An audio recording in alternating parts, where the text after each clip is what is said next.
Hello guys and ladies, do you think you know how to use your cell phone? Probably you do, but I'm not so sure.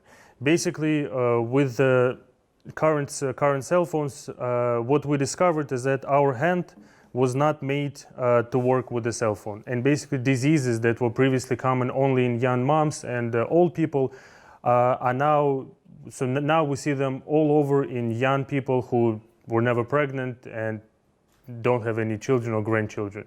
Number one is the de Quervain syndrome. Basically, this is the overuse of the thumb. Young moms have this problem because they need to hold the head of the child, and the thumb is always stressed because they need to support the head. In young people like us, we hold the cell phone like this. The thumb is always outstretched.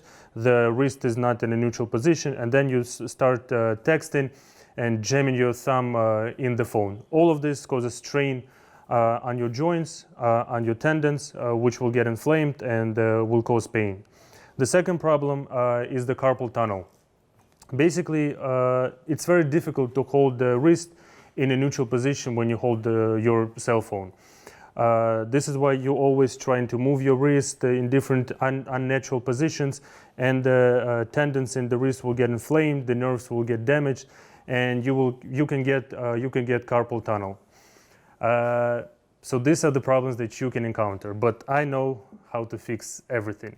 So number one, obviously everybody needs to text. So if you need to text, one way you can do it is hold the cell phone in one hand and text with another hand.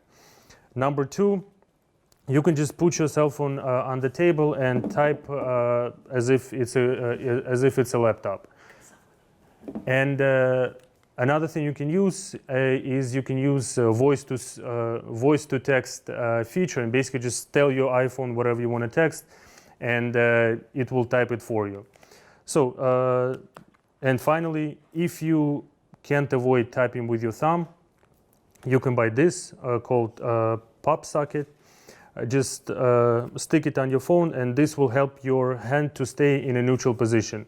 And then it's not ideal, but at least your wrist will not suffer as much. So when should you see a doctor? Basically, you should see a doctor if you still have pain even after you put the cell phone down.